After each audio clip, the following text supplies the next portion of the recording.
Alien दोस्त। एक छोटे से गांव में एक साधारण जीवन जी रहा था राजू। उसका दिन शुरू होता था गांव के खेतों में काम करते हुए और शाम को घर लौटकर अपनी मां के साथ समय बिताता था। राजू का सपना था एक दिन अपने गांव को छोड़कर शहर में एक अच्छी सी नौकरी करना। एक दिन जब राजू खेत में काम कर रहा था, उसे एक अजीब सा साथी मिला। यह साथी कुछ अलग था। उसका चेहरा देखने में अजीब सा लग रहा था, जैसे कोई भूत। राजू ने पहले सोचा कि शायद यह उसका सपना है, लेकिन जब वह नजदीक गया, उसने देखा कि यह एक भूत नहीं बल्कि एक छोटा सा एलियन था।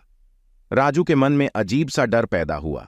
उसने कभी भी किसी अनजान प्राणी से ऐसे नजदीकी से नहीं देखा था, पर धीरे धीरे उसने अपना डर मिटाया और एलियन से दोस्ती कर ली। एलियन कहता था कि उसका नाम झिंगा है और वह अपने प्लैनेट से आया है, धरती के लोगों को समझने के लिए। राजू और झिंगा के बीच में मजेदार गुफ्तगू होती थी। झिंगा को देखना था कि धरती पर कैसे रहना है और राजू को एलियन के बारे में और ज्यादा जानने का शौक था।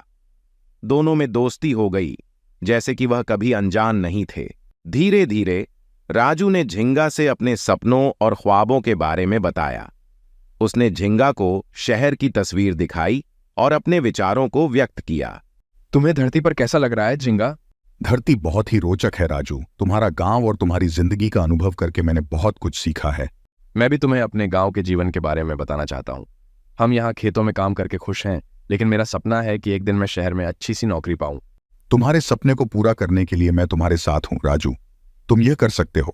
धन्यवाद झिंगा। तुम्हारी मदद से मुझे अब अधिक विश्वास हो रहा है कि मैं अपना सपना पूरा कर सकता हूँ। हमेशा याद रखना राजू कि तुम्हारे पास अपने सपनों को पूरा करने की शक्ति है। मैं तुम्हारे साथ हूं। हम साथ मिलकर इस सफर में आगे बढ़ेंगे।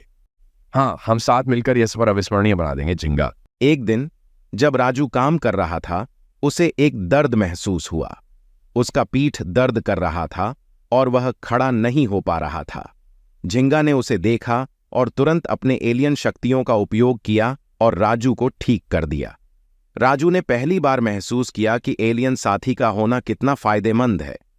फिर एक दिन झिंगा को अपने प्लैनेट की याद आई और वह वापस जाना चाहता था।